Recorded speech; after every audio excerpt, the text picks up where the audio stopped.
Espero que no tengamos ningún problema. Bueno, pues muy buenas tardes a toda la gente que muy gentilmente nos acompaña a esta serie de entrevistas tituladas Mujeres dejando huella, un panorama que damos de las mujeres directoras en México y en Latinoamérica. Y bueno, pues muy contentas porque a pesar de que estamos en una situación compleja a nivel mundial, a pesar de que tenemos que estar en casa, a pesar de que hay mucha incertidumbre y a pesar de todo, el arte siempre es esa manera, es algo que nos sujeta, algo que nos permite continuar existentes, que nos permite tener esa fortaleza. Y este homenaje que le hacemos a las mujeres, desde luego, es muy, muy importante porque compartimos con todas las personas el trabajo que muchas mujeres hacen y que a veces no está expuesto, que a lo mejor muchas personas no conocen, pero que existe y que es importante que la gente aprecie y valore y siga impulsando muchísimo desde diferentes trincheras que las mujeres hacemos. Y en este caso estoy muy contenta porque tenemos el día de hoy a una mujer que, como platicábamos previamente, es una mujer que pertenece a todo un sistema muy grande que vino a hacer un rompimiento del esquema tradicional que teníamos sobre la educación musical y que además esta cercanía de idioma y de muchas costumbres y muchas ideologías nos hacen darnos cuenta que cualquier esfuerzo que uno pueda hacer en beneficio de los jóvenes y en beneficio de la sociedad pueden ser viables. Y desde luego quiero compartirles que estoy doblemente contenta porque he tenido la suerte que en estas entrevistas he logrado hacer grandes amigas dentro de la dirección y como mujeres. Y bueno, no va a ser la excepción el día de hoy porque muy amablemente ella, tras cámara, me comentaba lo más emocionado que tenía era que tenía una amiga, ¿no? Y bueno, para mí es un honor que agradezco infinitamente. Y para la gente que no tiene el gusto, yo quiero presentar con bombo y platillo a una gran mujer, maestra Teresa Hernández Vega. Muchísimas gracias por brindarnos un poco del tiempo y bienvenida a estas entrevistas, maestra. Hilda, muchas gracias por la invitación. Estoy muy honrada, me siento muy honrada de participar en este programa, Mujeres Dejando Huella, que es un programa que da para tanto. Y bueno, siempre es importante difundir la labor de tantas mujeres que han estado, están y estarán dándolo todo por la infancia, por la juventud y por la música y por su país.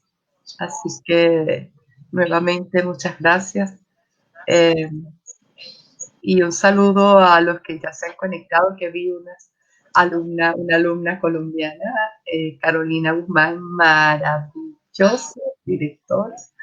Es una persona que ojalá pueda participar también más adelante en Mujeres Dejando Huella, porque es una chica estupenda y muy buena directora, así como otras directoras que también, jóvenes que hay por allí que son fantásticas. Así que bueno, muchas gracias, Hilda, por la invitación.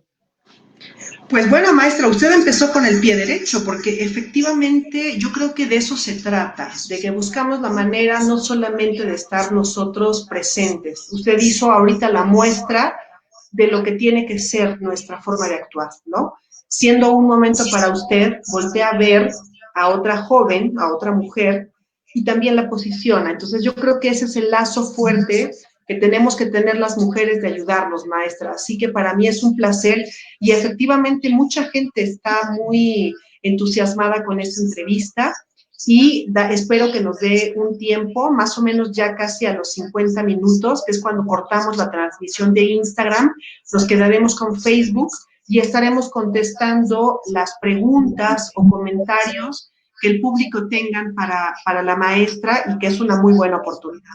Así que vamos a comenzar, maestra, y para la gente que no tiene el placer de conocerla, para aquellas personas que se suman y que no precisamente están dentro del ambiente musical, pero que les interesa esta temática, me gustaría mucho que usted nos pudiera compartir cómo es la parte formativa de Teresa, quién es Teresa Hernández, cómo surgen sus estudios musicales, qué es lo que pasa dentro de lo que es la parte formativa de Teresa Hernández, maestra. Desde muy temprana edad me sentía atraída por la música de una manera apasionada. El recuerdo más tierno que tengo de la música es ver y escuchar a mi abuelo tocando la guitarra y con sus canciones y su ritmo, y yo sentía una fascinación eh, tremenda por el sonido. Luego tuve la suerte de que fundaron una escuela de música muy cerca de mi casa, en un puerto, se llama Puerto Cabello, en el estado Carabobo, Venezuela, y allí tuve la oportunidad pues de asistir. Mi etapa de la escuela de música fue sumamente intensa, emocionante. Mi primer instrumento fue la guitarra clásica, pero no dejaba de, prácticamente lo que me faltaba era dormir en la escuela, ¿no?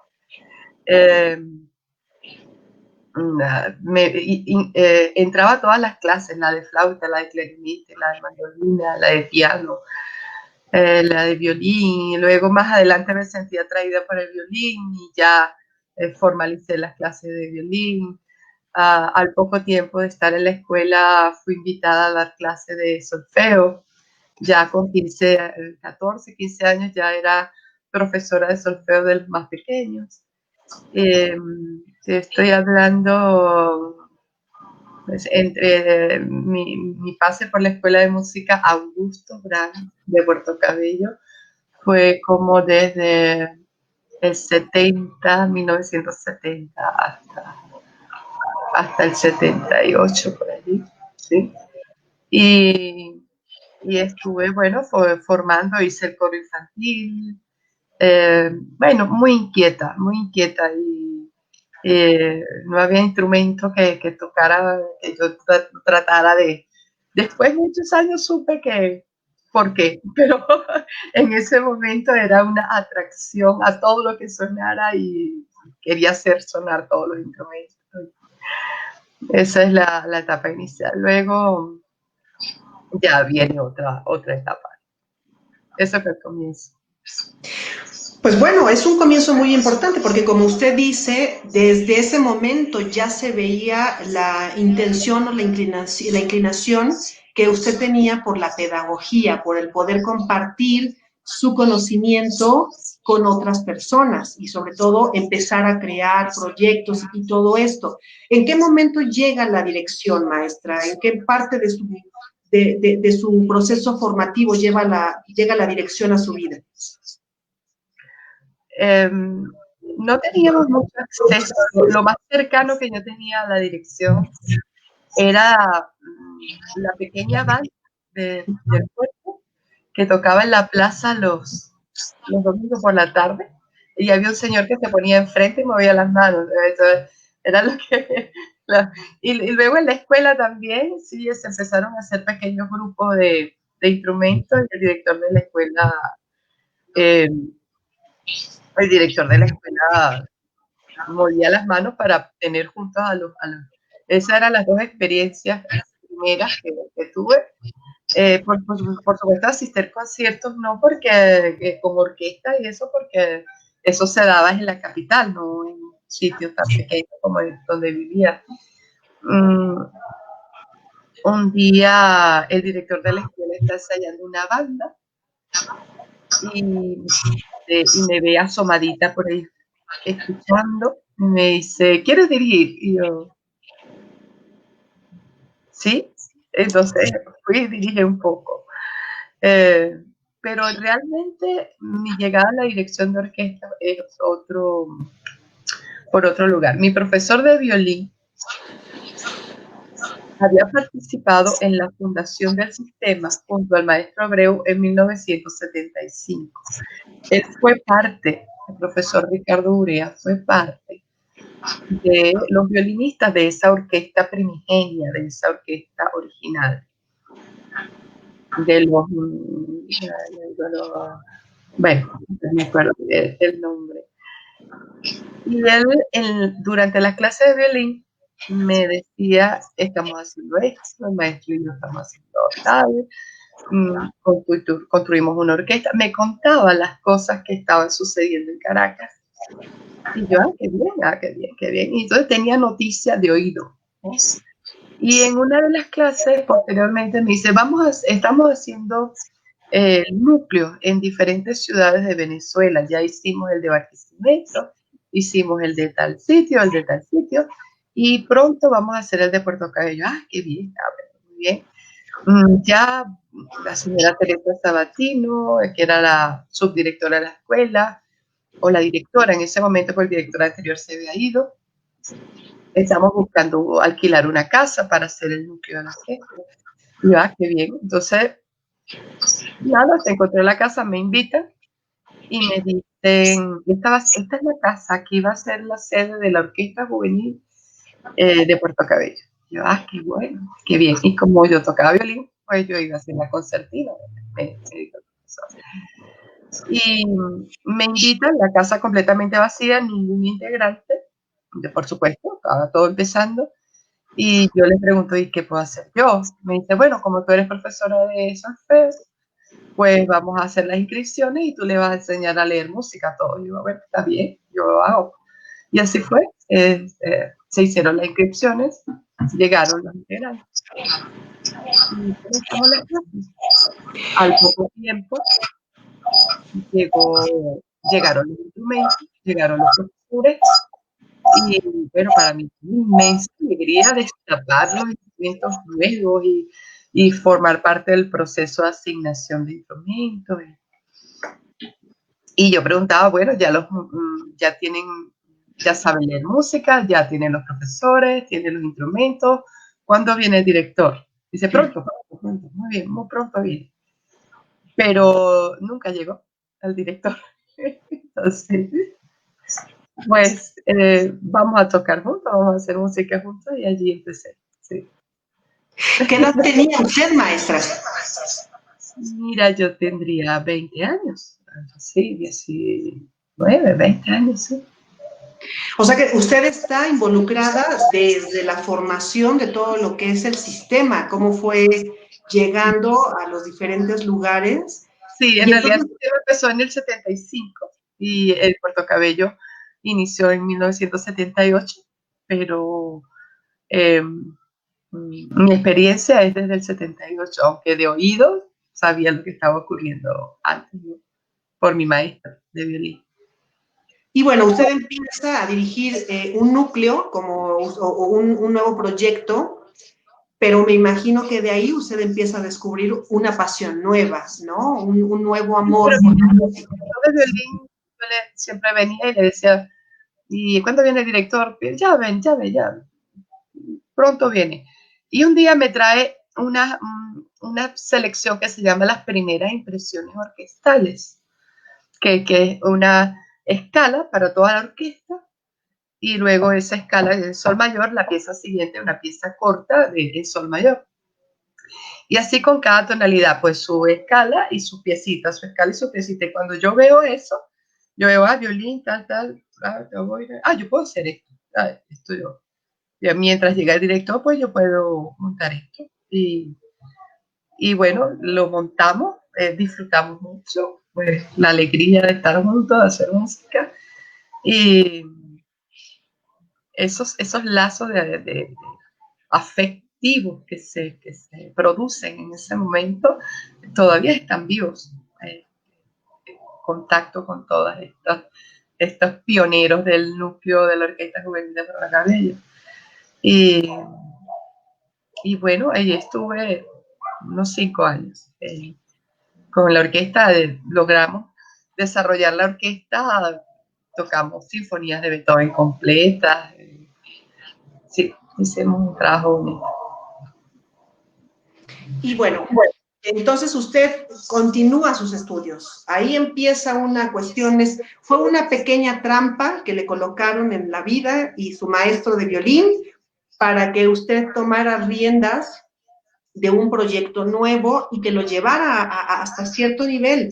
Pero yo quiero pensar que usted, porque dentro de su currículum hay mucho movimiento en el cual usted se ve involucrada en la creación de muchas orquestas y mucho contacto con jóvenes. ¿En qué momento empieza a profesionalizarse para usted la dirección orquestal? Ya todavía estando en Puerto Cabello, como digamos como en el 81, por allí, sí, 81, el maestro Abreu organiza el primer curso de dirección de orquesta con el maestro, porque todo esto que había hecho desde el 78 era sin haber tenido ni una sola clase de dirección de orquesta, ¿no? Ni una, solamente con los conocimientos del lenguaje musical. Pero con los músicos también estaban empezando, pues estábamos todos iguales, ¿no? No había problema allí por eso. Luego comenzamos estas clases. Yo viajaba a Caracas 2 veces a la semana. Y el maestro Gonzalo Castellano, que viene de la línea del maestro Chely Vidaque, Sergio Chely Vidaque, él se formó con Sergio Chely Vidaque y las clases que nos daba estaban basadas en esa técnica. Bueno, allí estuvimos 3 años, 2 veces por semana, y aprendimos mucho. Los primeros alumnos de ese curso de dirección. Luego terminó el curso y ya el maestro no volvió a enseñar, desafortunadamente. Sí. Luego en el 83 pasa algo curioso que pasa con las orquestas juveniles de las ciudades que no son capital, donde no hay universidad. Una vez que terminan el bachillerato, pues las personas tienen que tomar una decisión si van a la universidad o qué van a hacer. Entonces, la gran mayoría de esa orquesta pionera que empezó en el 78, pues se fue a las ciudades donde había universidad. Y muchos allí terminaron compartiendo la música con la universidad. Y los que decidieron continuar hacia la carrera profesional de música se fueron a Caracas. Y total que de una orquesta hermosa que logramos construir, me quedó una orquesta muy pequeña y una orquesta infantil que recién la estábamos haciendo. Y como yo era muy joven también, yo dije, bueno, yo también quiero seguir mi carrera, ¿no? Así que dejé Puerto Cabello y fui a Caracas también porque yo quería continuar adelante con mis estudios. Y una vez en Caracas, pues allí pude continuar estudiando composición y dirección, creo que todavía no se había terminado. Y me nombraron directora de la Orquesta Juvenil de La Rinconada, que es un sitio maravilloso. Esos años de formación, del 83 al 86, no, del 83 al 88, compartía mis estudios con la dirección de la Orquesta Juvenil. Pues vaya que usted hizo, Salud Maestra, hizo varias cosas muy interesantes, pero hay algo que tiene una característica muy particular y que usted me lo compartió y que además ahora lo veo, porque cuando usted entra a dirigir, lo hace de una manera muy natural y espontánea y dentro de un proyecto en el cual, como usted menciona, todos van creciendo al mismo tiempo, tanto sus compañeros como usted. Se hace una especie de hermandad, una especie de gran familia musical que lo único que deja en usted es una muy buena experiencia y desde luego esa forma tan grata de entender la música de esa manera la tiene que transmitir usted, desde luego, es evidentemente, ¿no? Alguien que tiene un maestro, que tiene una fuerza, que grita, casi siempre hace lo mismo, pero en su caso fue completamente diferente. Y entonces, ya teniendo una parte formativa, ya teniendo estudios, usted continúa desarrollándose, pero muy firmemente en Venezuela y empieza a ser parte de lo que nosotros conocemos en el exterior como este gran fenómeno musical que surge en Venezuela, ¿no? En donde en algún momento platicaba, ¿qué es lo que pasa? Yo quiero pensar que de repente surgen 60 orquestas y de dónde salen 60 directores. Y entonces la historia que usted nos cuenta nos da una idea más o menos, pero aún así los lleva a profesionalizarse. ¿Cuándo llega usted a la parte de ya convertirse en una maestra de dirección orquestal dentro del sistema? Todavía falta muchos años para eso. Sí, todavía no. En el 88, en Venezuela no había ninguna posibilidad de tener un título como director de orquesta. Hoy sí la hay.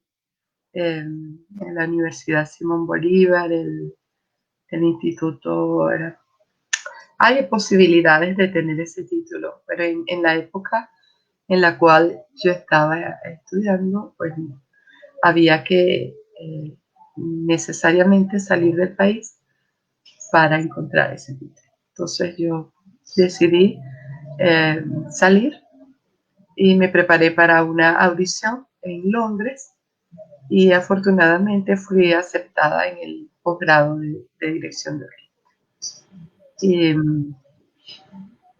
eh, bueno. O sea, y va usted a Londres, va a tomar experiencia. ¿Cuánto tiempo se queda usted en Londres y en qué momento regresa a Venezuela? Sí, yo llego a Londres en el 88. En, en verano del 88 hice un curso con George Horst al sur de Inglaterra, que él era el profesor del Royal Academy, y luego hice los trámites para preparar la audición, preparé la audición, fui admitida y luego hice el año de posgrado en el Royal College con el maestro Norman Del Mar, Christopher Aid y otros maestros allí. Y fue un año muy enriquecedor, de experiencias maravillosas y de mucho aprendizaje. Una vez finalizado, ya con el documento que hacía tanta falta, regresé a Venezuela e inmediatamente fui a visitar a maestro Abreu. Dije, ya estoy de regreso, aquí estoy. Y le dije, ya terminé, maestro. Me dice, te vas para Maracay. Yo, ¿qué? ¿Para Maracay? Sí, allá te necesitamos en Maracay. Yo, muy bien. Entonces, Maracay es un lugar muy importante porque es pionero. Pues, sus integrantes fueron, en su gran mayoría, es un núcleo que empezó en el 75, pues, ya del 75 al 90, pues allí era un núcleo de mucha trayectoria y de donde habían salido personalidades musicales relevantísimas del medio musical nacional y con una gran carrera internacional. Uno de ellos es el maestro William Molina, que está allí en México, por cierto. Él es de esa generación, de ese lugar de Maracay. Y bueno, allí la misión era crear la Orquesta Sinfónica de Aragua y teníamos la Orquesta Sinfónica Juvenil de Maracay y la misión era transformarla, llevarla de juvenil a profesional. Y lo logramos hacer y allí estuve no solamente como directora de la Sinfónica de Aragua, sino también como responsable pues, de los otros núcleos que habían en ese estado, en otras ciudades de ese mismo estado, con orquestas juveniles y infantiles.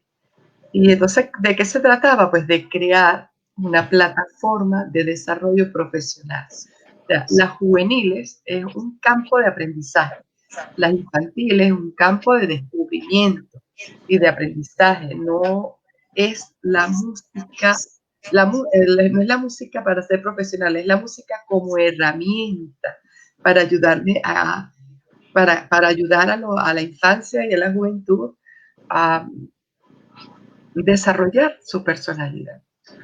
Pero una vez que llegas a tomar la decisión de convertirte en músico profesional, pues la salida era irse. Entonces, al crear la orquesta profesional, ya no tendrían que irse. Los que quisieran quedarse en su lugar de donde vivían y a la vez tener la oportunidad de desarrollarse y desempeñarse profesionalmente, con esta plataforma lo podían hacer. Entonces, me tocó participar, porque no fui solamente yo, no fue un grupo, el equipo de trabajo de ese momento del cual yo integraba como director. Y entonces logramos construir una de las orquestas más sólidas, excelentes, maravillosas, versátiles, de la que guardo, a la que agradezco tantos aprendizajes, porque muchas de las obras las hice por primera vez con esta orquesta. Y entonces fue una época muy intensa, de mucho estudio, de mucho trabajo también organizacional, porque se trataba de crear una institución. Y musicalmente, bueno, de mucho aprendizaje. Y se convirtió en una orquesta extraordinaria, de verdad, muy, muy, muy buena orquesta. Sí. Eso fue hasta el 99, 1999. Y a lo largo de esos años, del 90 al 99, además de la misión como directora musical de la orquesta, pues hacía conciertos como directora invitada de otras orquestas en otros lugares. Pues mucha actividad, maestra. Y me imagino la cantidad de niños y jóvenes que han pasado por su batuta, que han pasado por su guía, que han pasado por todo esto, porque además usted no solamente estuvo en este lugar, estuvo en varias partes en Venezuela, llevando todo este conocimiento, reforzando este gran proyecto que el maestro Abreu inicia con una noble causa, ¿no? Con un enfoque muy social, que luego se convirtió en todo un boom de gran talento musical en todos los sentidos. Pero yo insisto, ¿en qué momento ya llega usted a compartir de manera directa sus conocimientos ya en el ámbito de la dirección y empieza la parte formativa de directores? Todavía falta para eso, porque estoy todavía, bueno, vamos a dejar claro que en la dirección de orquesta y en cualquier profesión, no solamente en la dirección de orquesta, en cualquier profesión, la investigación, la formación continua, la actualización, el aprendizaje es permanente, ¿vale? Y más en la dirección de orquesta. Normalmente en cualquier profesión, pero la dirección de orquesta es infinito en la cantidad de experiencias que uno va adquiriendo, ¿no? Para poder compartir, claro. Sí, sí. Estuve del 90 al 90 al 90 no, del 99, estuve hasta el 99 en Aragua, 9 años, 9 maravillosos años. Y luego del 90 al 2003 estuve prestada en el Viceministerio de Cultura, en la Dirección de Música. Allí un trabajo organizacional donde pude estar en contacto con colegas de diferentes ramas de la música y manteniéndome como directora invitada nada más. Luego, en el 2004, en enero del 2004, fue invitada a ser la directora musical de la Orquesta Sinfónica del Estado Falcón. una orquesta con mucha trayectoria, hermana de la Orquesta Sinfónica del Estado de Aragua. ¿Sí? También se fundó por allá, por, por principios de los 90. Pero en el 2004 me toca ya una orquesta madura, una orquesta crecida, extraordinaria. Y con esta orquesta me prometí que esta vez con esta orquesta iba a hacer aquellas obras que yo no había hecho porque les tenía miedo. Entonces hice una lista de obras de las que les tenía miedo, que no me atreví a hacer. Los que están Brahms, Bruckner, Mahler, la cantata criolla del maestro Esteves, que es tremendamente complicada. Bueno, hice una lista de obras de las que yo tenía mucho miedo. Entonces, bueno, esta oportunidad voy a hacer especialmente esas obras. Y eso fue una aventura genial. Y la orquesta me acompañó en esa aventura. ¿Ya? Cuarta de Mahler, cuarta, quinta de Mahler, quinta, segunda. Entonces, sí, séptima de Bruckner, séptima de Bruckner. Y ellos encantados, ¿no? Buscábamos unos momentos especiales para hacerlas, especialmente en los aniversarios de la orquesta. Y hicimos Bruckner, Mahler, Brahms. Y yo me siento muy identificada con esas Bs, Beethoven, Brahms, Bruckner, esas Bs me identifico mucho con esto. Y ya por allí, como en el 2009, un grupo de músicos de esta orquesta me pide que clases porque quieren ser director. Y yo no sabía qué hacer, pero dije, ok, ¿cómo enseño yo esto? Pero sí había sido una apasionada de la pedagogía, siempre había enseñado desde muy joven, ¿no? Y ser buen pedagogo es simplemente las ganas y el amor que tú le pones para que esa otra persona aprenda estas cosas que tú sabes y les puedan ser útiles. Y entonces, claro, esas ganas hacen que se te ocurran cantidad de estrategias. Y comencé con un grupo de alumnos. Cuando vi las maravillas que hacían los alumnos, yo digo que esto no puede ser. Cuando vi lo independientes, las decisiones que tomaban musicales, porque mi enseñanza en la dirección de orquesta se basa en que te respetes a ti mismo como músico, como artista. Que te honres que honres tu capacidad, que honres tu imaginación, que desarrolles confianza en tus ideas musicales. Entonces ese es el centro de lo que yo le converso con mis alumnos.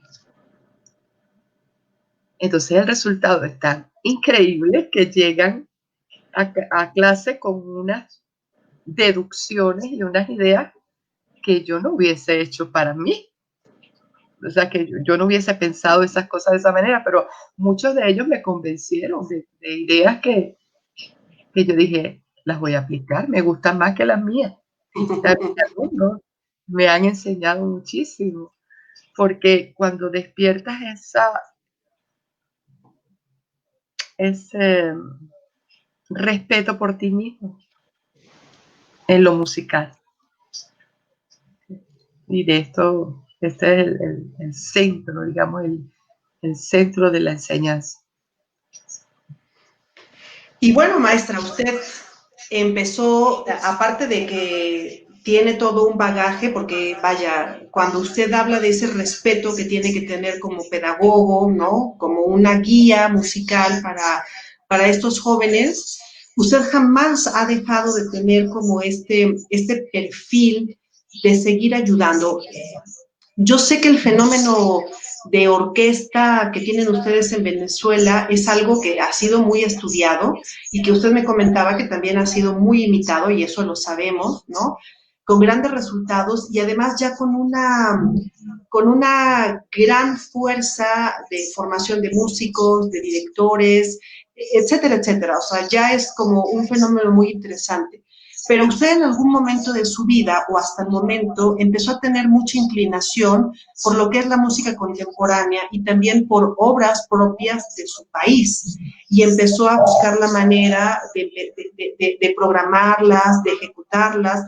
De hecho, usted me compartió un video también muy interesante. Háblenos de esta parte en la cual usted determina la importancia de la música contemporánea. ¿Qué la lleva a esta cuestión de inclinación, maestra? Mira, ¿qué somos como directores? Somos intérpretes. ¿Sí? ¿Qué interpretamos? Interpretamos obras de los compositores, grandes compositores de ayer, de hoy. Y entonces, en estos compositores están los compositores universales, reconocidos universalmente, están los compositores latinoamericanos y los compositores de nuestro país. Entonces nosotros como intérpretes latinoamericanos nos debemos dar cuenta de que a la hora de programar debemos tomar en cuenta la cultura occidental, la cultura latinoamericana y la de nuestro país. Es nuestro deber interpretar las obras de los compositores de nuestro país. Es un deber, no es una cosa que yo la otorgo, ni mucho menos.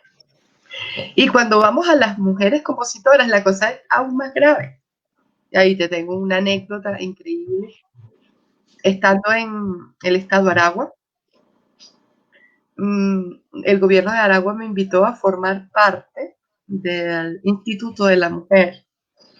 Y yo estoy en una de estas reuniones y en carácter de directora de la orquesta del estado. Me preguntan, Teresa, ¿qué podemos organizar con la orquesta? Digo, sí, podemos organizar algo. ¿Qué hay de las mujeres, de compositoras mujeres? Y yo voy a pensarlo, y me puse a pensarlo en ese mismo instante y me di cuenta de que yo nunca, ni por equivocación, había pensado en interpretar una obra escrita por una mujer. Y eso me horrorizó. Yo digo, pero ¿cómo es esto? O sea, ¿cómo es esto posible? Ay, mujer. Entonces, la que dirigía la reunión me dijo, ¿hay mujeres directoras en Venezuela? Yo, por supuesto que hay. Y empecé a nombrarlas, 2, 3, 4, 5. Le nombré como 6. Pero a la vez que las nombraba, me daba una vergüenza de que yo no había pensado en ellas a la hora de programar. Pero esto sin querer, ¿sabes? Es una cosa sin querer.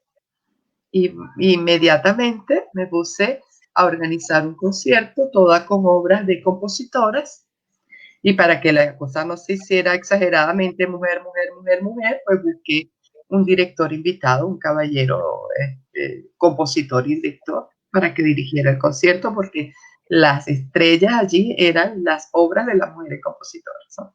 Entonces, a la hora de programar hay que tener conciencia de que somos directoras y directores latinoamericanos y que nos debemos a 3 áreas de repertorio, ¿sí? Así como digo, las obras, pues las obras y los compositores de la cultura occidental, de mi continente y de mi país. Y si estoy en una región que tiene compositores, y de mi región también, de esa región de mi país, ¿sí? Eso es muy importante a la hora de programar. Pues yo coincido completamente con usted, maestra, en el entendido. Perdón, que tenemos por aquí algunas cuestiones de audio. Pero yo coincido muchísimo con usted, maestra, porque efectivamente es muy importante que nosotros podamos tener en cuenta siempre nuestra música. Eso es algo que tendríamos que analizar muchísimo y que es un tema de debate que sería muy importante para alguna plática. Pero aparte usted mencionó algo bien curioso que va a llevar ahorita a la siguiente pregunta. Usted decía, bueno, hice una programación en donde todas las obras musicales eran de compositoras, mujeres, y decidí que eran muchas mujeres y entonces invité a un director hombre para que hubiera menos, no fuera tanta mujer, ¿no? Pero si se da cuenta, en todas las programaciones de orquesta, la programación es prácticamente de principio a fin, obras de hombres, y casi siempre dirige un hombre. Entonces, como que no nos cuestionamos esta parte, y cuando hacemos la otra parte sí nos lo cuestionamos. Y viene la pregunta, maestra, en este caminar, en esta forma tan natural y amable que usted fue tomando dentro de lo que es un sistema y dentro de su parte formativa como directora, ¿qué papel jugó el hecho de ser mujer? O sea, ¿cómo puede compartirlo con todo nuestro público y con todas las jóvenes prospectos a directores? ¿Cómo percibió usted durante toda su formación el hecho de ser mujer en una carrera como la dirección orquestal? Sí, el primer obstáculo es uno mismo. El primer obstáculo de una mujer directora es que uno no valore su deseo, o sea, que uno no le dé el puesto que necesita tener ese deseo, que uno crea que es directora y que quiere ser directora, no que esté como pidiendo permiso para hacer, ¿entiendes? Yo quiero ser directora, no, sino plantarse con su deseo, con todo la seguridad y el derecho que tiene de serlo, ¿no? Entonces hay un poco como primero autorrespetar ese deseo y darle salida, buscar, imaginar formas en las cuales yo pueda, como directora, continuar desarrollándome, continuar aprendiendo y acceder a la mayor cantidad de experiencias posibles, como orquestas, ensambles, coros, grupos de cámara. Hay muchas maneras y muchos proyectos que se pueden hacer, no solamente con orquesta sinfónica, sino hay muchísimas maneras de seguir adelante como directora y buscar todas las oportunidades, pero buscarlas con empeño, con confianza, creerse y respetarse. Ese es el primer obstáculo, que no somos no nos lo creemos lo suficiente. Y puedo ser directora, o sea, no puedo, yo quiero y soy. Y plantarse con ese deseo y honrarlo, ¿no? Ese es el primer obstáculo.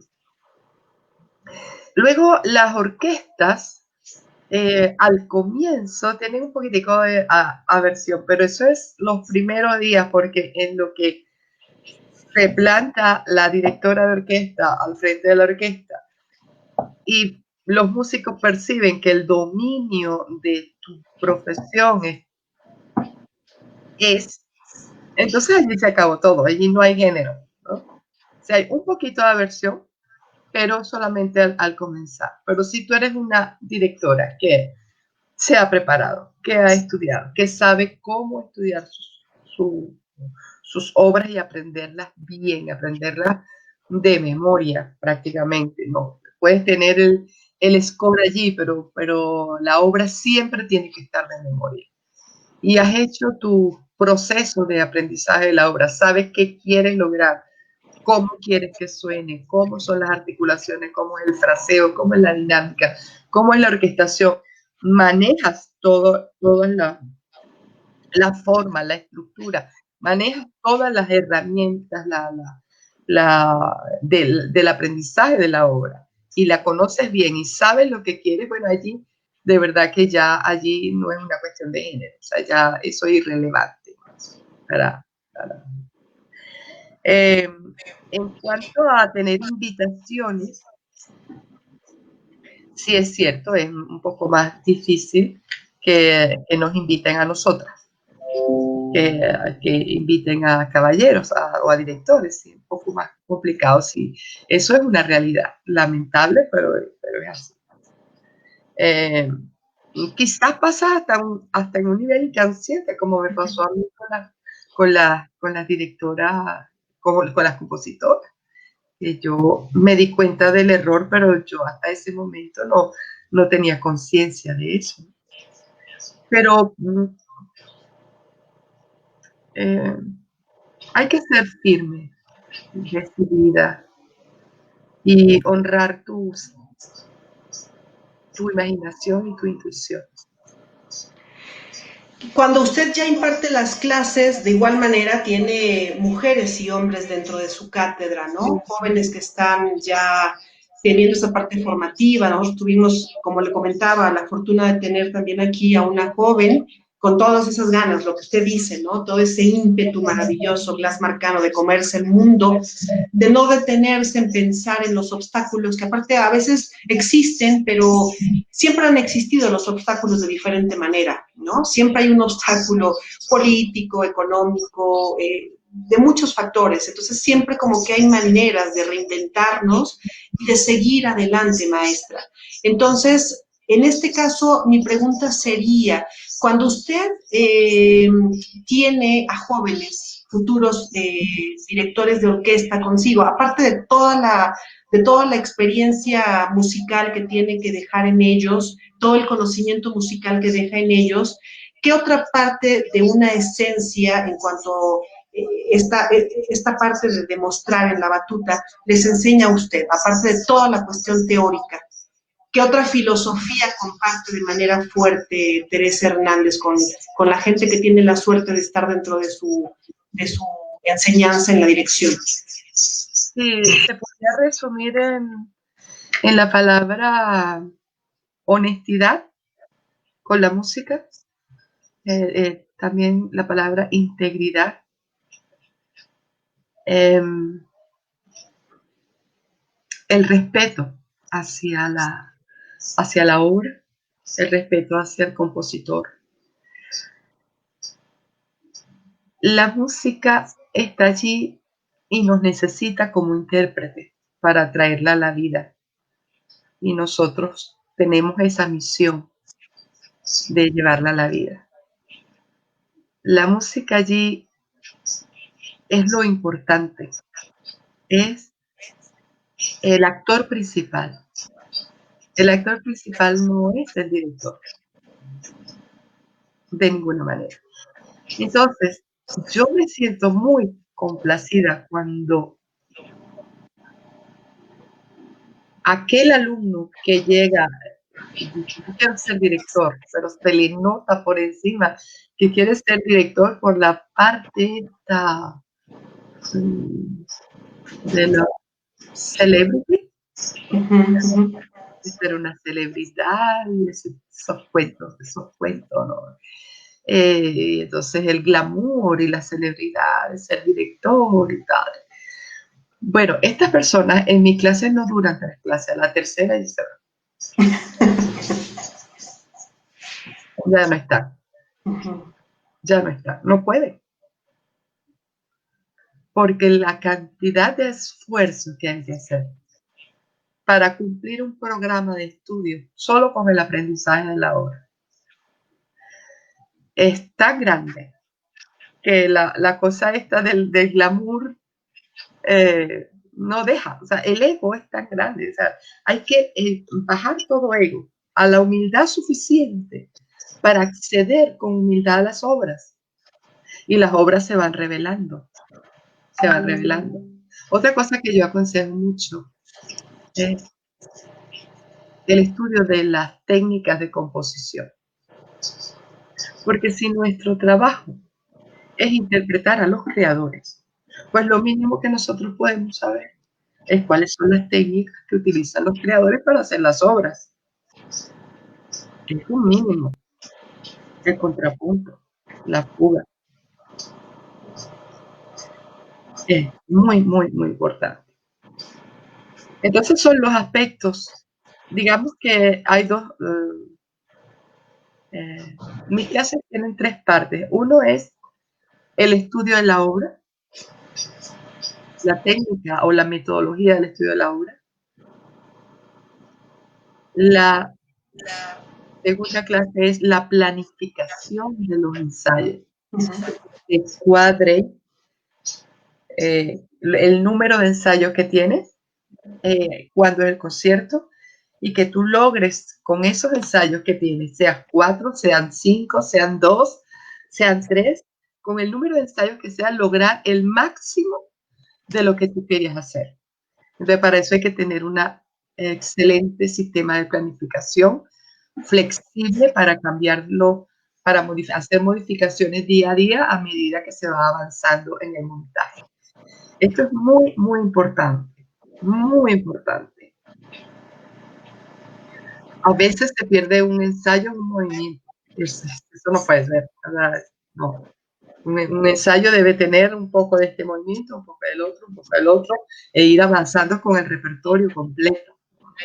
Porque después a veces nos queda un movimiento el día mismo del concierto que no hemos visto. O sea, es muy importante la planificación. Y la otra parte es la técnica de ensayo. ¿Cómo me dirijo yo a los músicos? ¿Cómo le pido las cosas que quiero? ¿Cuál es el trato? ¿Cuál es la etiqueta del director de orquesta con los músicos? ¿Cómo creo yo un clima de colaboración, un clima de motivación, un clima de entusiasmo, un clima de amor por lo que hacemos? ¿Sí? O sea, es importantísima la parte de las técnicas de ensayo para que tú puedas montar lo que pensaste que debes montar. Entonces, bueno, eso, la humildad, el estudio, sentirnos servidores del Creador, intérpretes, ubicarnos en nuestra posición y desde allí servir, y que tu mayor alegría sea cuando del público va del concierto, sale gente a tu camerino y te abraza y te dice, qué emoción, ay, muchas gracias, y de mira cómo estoy espelucada al brazo, y que le haya llegado la obra. Esa es nuestro premio, nuestro regalo a todo nuestro esfuerzo. Que la obra haya logrado llegar al público y que el público haya recibido el mensaje del compositor. Ese es el gran logro. El gran logro no es salir en una revista, en un programa, en tal, en cual, ¿no? No, el gran logro es que tú cumplas con tu misión como director de orquesta. Y parte de esa misión es interpretar la obra de los creadores de mi país, de los creadores de mi región, la música de mi región. Si yo tengo una orquesta que está en un sitio, digamos Monterrey, ¿no? O Zacao, digamos una ciudad, Puebla, ¿no? Y allí hay unas melodías que son características de Puebla o de Oaxaca. Yo tengo que mandarla a hacer arreglos, porque esas melodías son de esa ciudad y la orquesta de esa ciudad debe tocar esas melodías y esos ritmos. Debe sentirse una con la comunidad. Esa es nuestra misión como directores de orquesta en Latinoamérica. No es la misma que un director de orquesta en Austria. Es completamente diferente. Y eso es lo que yo converso con mis alumnos y muchas cosas más. Además de regañarlo mucho. Respecto a esto, pero con cariño, con afecto. Respecto a esta joven que ella se puso el nombre de Glass Marcano. Ella es genial. Ella se llama Gladys Marley Badil. Yo siempre llamaba Glass, pero ella puso Glass Marcano y tiene razón porque ella llegó a la clase. Yo quiero ser directora ya, está muy bien. Y yo, pues vamos. Y empezamos la primera, la segunda y así estuvimos varios años batallando. Y qué estudiosa, qué seria, disciplinada, emocionada por la música. Y un día llega a mi clase y me dice, maestra, yo decidí ser directora. Y yo, ya lo sé, por eso estamos trabajando. No, pero ser directora de las grandes directoras. Yo, caray, así es que aquí estamos, pues, ¿no? Con una generación, esta generación de esta, ¿qué edad tendrá Gladys Marley? 24, 25 Sí, años. sí, muy joven. Sí, entonces, mira, lo hemos hecho bien, Hilda. O sea, yo no sé qué edad tienes tú, pero lo que nos corresponde hacer para que una mujer directora, digo, yo quiero ser directora y de las grandes, y lo esté logrando, las cosas están cambiando un poquito, ¿no? En nuestro entorno. Y yo me siento muy orgullosa de haber contribuido con esta personalidad, así como con otras directoras como Carolina Guzmán, que te nombré antes, y otras maravillosas directoras jóvenes que hay por allí, geniales, geniales, que les ha tocado un mundo un poquito diferente del que no me tocó a mí o te tocó a ti. Sí. Pues maestra, ¿sabe qué? Esa parte de esencia que usted dice, es esa pasión que nosotros necesitamos imponer en los músicos, como que ya se acabó el momento en el que era, es así porque es así, punto, o tocas mal y te agarro el violín y lo rompo y te sales llorando. Ese tipo de situaciones terminó porque efectivamente el arte, más bien, si no ha terminado, tendría que terminar porque el arte es ese mecanismo como sociedad y como humanos que podríamos tener para lograr hacer un engranaje mucho mejor de una sociedad más armoniosa.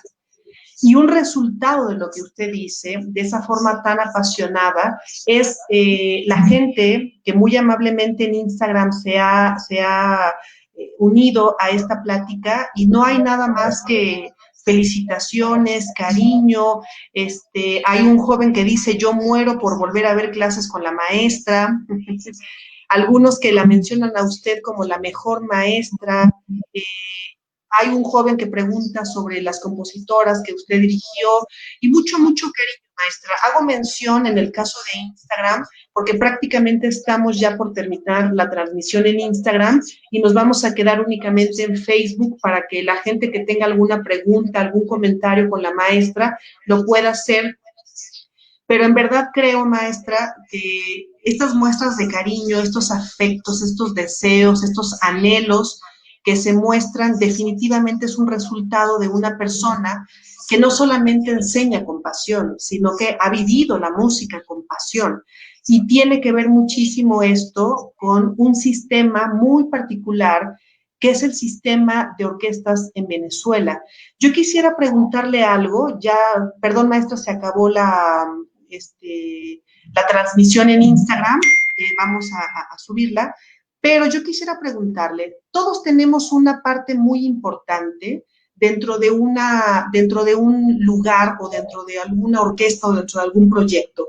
Usted forma parte de un gran proyecto que es el proyecto de orquestas de Venezuela, un sistema que, como lo hemos hablado y lo hemos repetido constantemente, es muy reconocido por el gran esfuerzo, por el gran inicio. Si yo le preguntara a Teresa Hernández cuál sería ese granito de arena que ella puso, ¿cuál sería, maestra? ¿Cómo podría definir usted eso?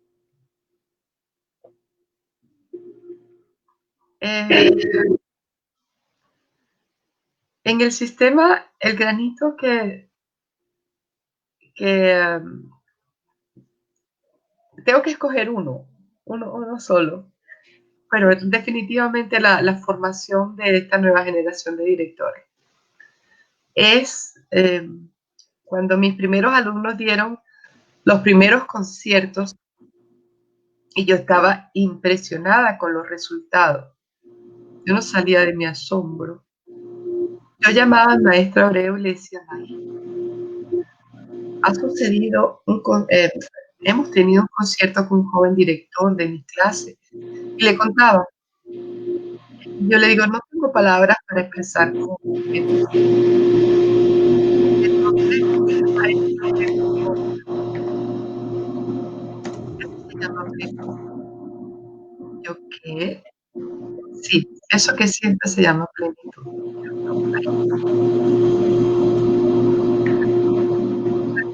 Mucho más grande, que si tú lo hubieses entendido, porque has trabajado con el alumno compás por compás, frase por frase, articulación por articulación, has trabajado con tanto detalle, entonces, y tienes razón, no, jamás olvidaré eso. Es una alegría por el éxito del otro, eh, que no se puede medir, no se puede medir, no se puede explicar. Siente que el mundo de la edición está adquiriendo personas bien formadas y serias, capaces y, y capaces de entregarlo todo por la música. Eso.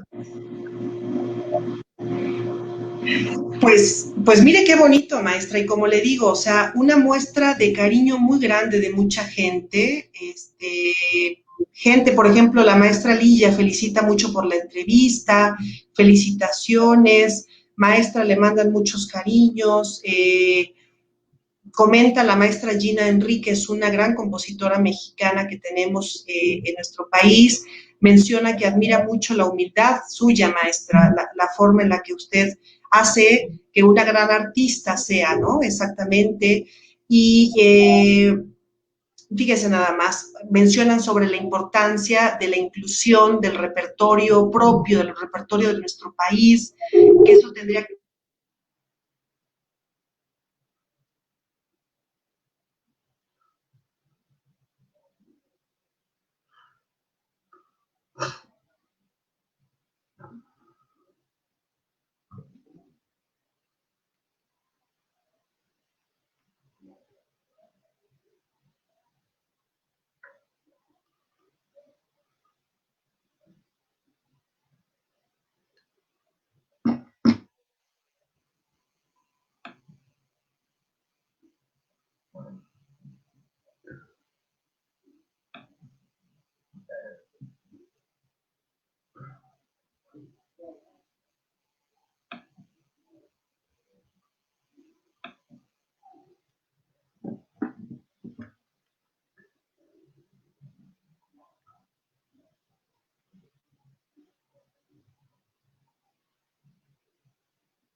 Listo, maestra.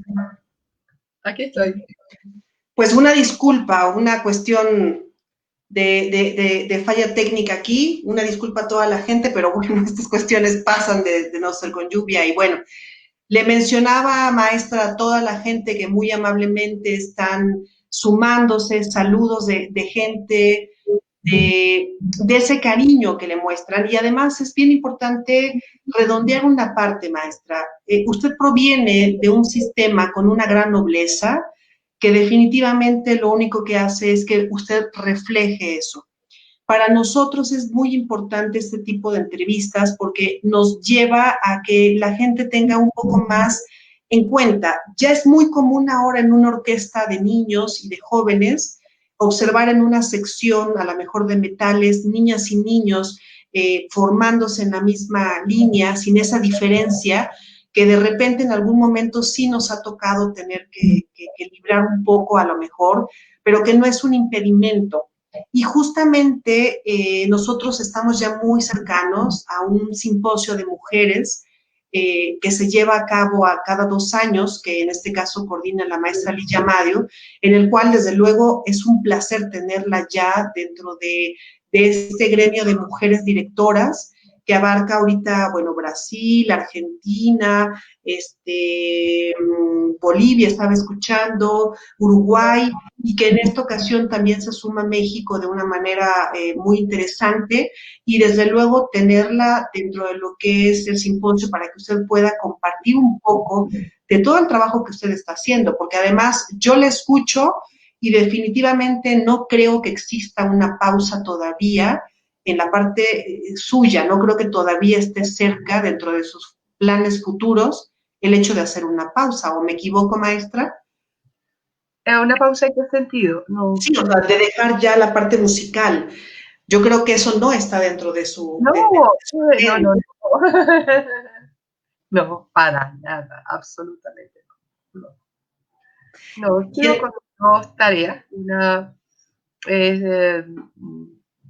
eh, la oportunidad de hacer conciertos y continuar buscando la oportunidad de hacer conciertos, que es mucho más duro cuando uno no tiene no es titular de una orquesta, entonces es un poco más complicado. Pero igual, se sigue trabajando en ese sentido.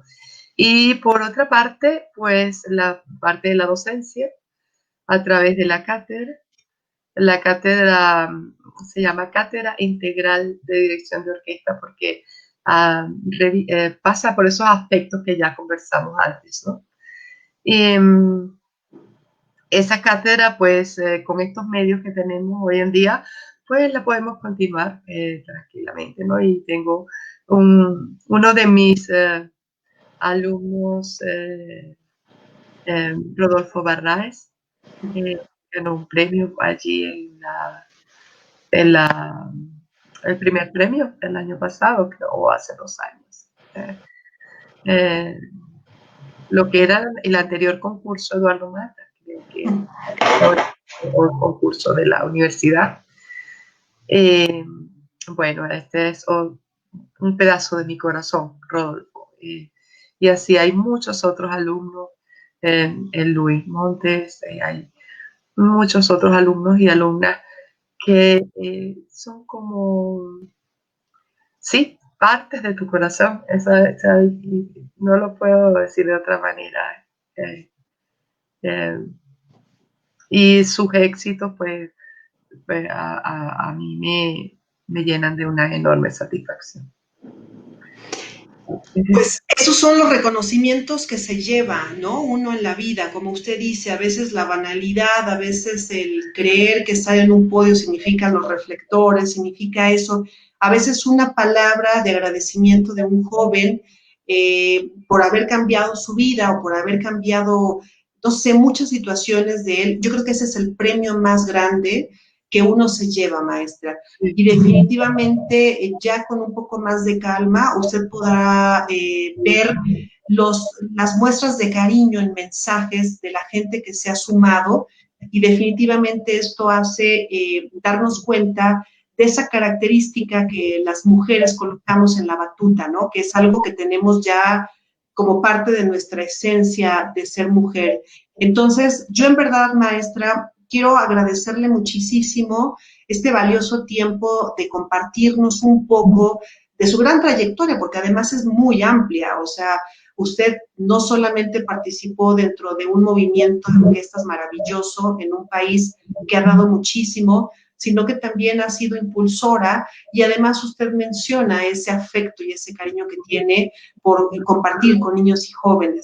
Pero yo creo que tenemos un momento de pausa ahorita, el inicio es un poco incierto para el área musical, estamos inventando, estamos viendo cuáles van a ser los mecanismos iniciales para tocar, es tan complicado poder inclusive hacer un ensayo en redes sociales con una orquesta, digo en redes sociales, no en plataformas, es muy complicado hacer concierto con reducir una orquesta sinfónica, una orquesta de cámara, colocar instrumentos a una distancia que esto acústicamente altera un poco. Vaya, hay muchas cuestiones que tendrán que surgir en esta nueva realidad. Yo no sé cómo percibe usted este nuevo regreso a la segunda o diferente normalidad, maestra. Sí, esto de los conciertos telemáticos a mí no me... Sí, tienen, bueno, hasta cierto punto es agradable, pero está muy lejos de la interpretación musical.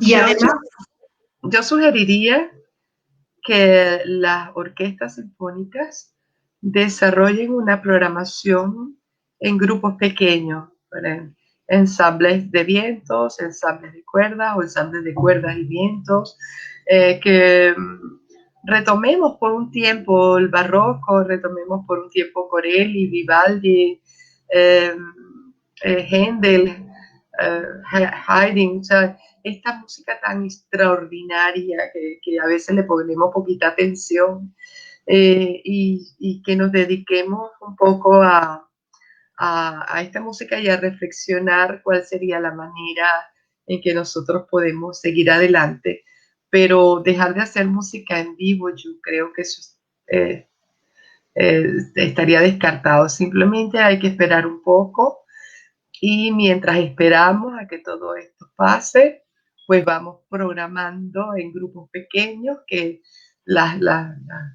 Mozart tiene las partitas, o sea, es increíble la cantidad de música hermosa y maravillosa que podemos hacer, obras para grupos pequeños que podemos estrenar, o sea, mucho trabajo, mucho trabajo. Claro, la parte esta de los bombos y platillos y de la parte esto va a estar un poco detenido, ¿no? Pero eso no debería preocuparnos, sino que vamos a ocuparnos un poco de esta música que le hemos puesto poca atención. Así es, maestra. Viene una nueva forma de ver, pero yo también considero que es temporal. Esto no va a ser definitivo. Todo va a regresar a la normalidad.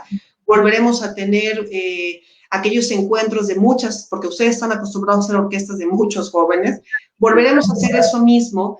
Y bueno, maestra, yo quisiera agradecerle en verdad el tiempo tan valioso, porque sabemos esta diferencia de horario que tenemos nosotros tan importante, pero decirle de todo corazón que agradezco muchísimo que se haya sumado a este homenaje humilde que se le hace a las mujeres directoras y desde luego aplaudir el gran esfuerzo que usted hace y seguir disfrutando de las generaciones que seguramente vienen de jóvenes, tanto hombres como mujeres que usted ha formado y que tienen esa misma esencia, maestra. Así que yo de corazón le agradezco humildemente el tiempo que me mostró y no nos diremos adiós porque estaremos viéndonos en el simposio de mujeres directoras, que será de manera virtual, pero que seguramente será un bagaje de opción para que la gente del medio musical pueda escuchar de propia voz de una mujer cuál es el panorama, cómo lo percibimos, qué es lo que hay que hacer, cómo tenemos que darnos la mano, cómo hay que crear esas redes estratégicas que nos permitan fortalecernos, no arriba de nadie, simplemente fortalecernos. Así que, maestra, mi cariño sincero para usted, todo el cariño que nos manda la gente y que con todo el respeto vamos a contestar. La maestra Cristina Pestana, que ya estuvo con nosotras, nos coloca que felicita muchísimo la extraordinaria iniciativa para poder visualizar el excelente trabajo de mujeres con una experiencia extraordinaria, que el caso suyo, maestra, muchas felicidades. Y bueno, mucho cariño, porque si nosotros damos cariño, recibimos cariño, y eso es una regla general. Así que, maestra, si usted no quiere agradecer algo más, no sé si usted quiere decirle algo más a la gente que amablemente nos siguió. Sí, muchas gracias a todas las personas, amigos, amigas, músicos, alumnos, seres queridos. Gracias por ver este video y bueno, reciba todo mi afecto y todo mi cariño. Y a Hilda, bueno, tengo una nueva amiga, colega, y que no tenemos que esperar al simposio para volver a conversar o vernos. Así que por allí hay una herramienta que aprendí a manejar recientemente que se llama Zoom. Y cuando quieras nos conectamos y conversamos y pasamos un buen rato, con un cafecito, un agua y que pasamos un buen rato compartiendo cosas de directoras. A ver, otro programa que te podría llamar Cosas de Directoras. Eso sería muy interesante porque hay muchas anécdotas maravillosas que podemos compartir cada una. Y sí, maestra, yo le agradezco con humildad este maravilloso regalo que me da de su amistad. Yo lo atesoro, lo valoro muchísimo y esperemos que en el 2021 podamos reunirnos todas las mujeres que hemos estado en esas entrevistas, porque en verdad es aplaudible el esfuerzo que hace cada una en esta diversificación que somos las mujeres y sobre todo dar un mensaje de importancia, de apoyo hacia nuestro género en todas las áreas musicales, culturales, de todo tipo. Yo creo que es muy importante que hagamos un lazo en donde nos tomemos las manos y nos ayudemos, no para ser mejores que nadie, sino para construir una mejor sociedad, que eso es lo único que nos importa a nosotros. Así que, maestra, muchísimas gracias. Y bueno, nos quedamos nosotros un momentito aquí. A toda la gente decirles que posteriormente pueden observar la entrevista de la maestra y las anteriores en mi canal de YouTube para que puedan tenerlos y estaremos metiendo ahí algunas entrevistas que vienen muy interesantes. Así que les pido por favor que nos acompañen el próximo jueves. Muchas gracias, maestra Teresa Hernández. Gracias a toda la gente. Buenas madrugadas ya casi para usted y buenas noches para nosotros.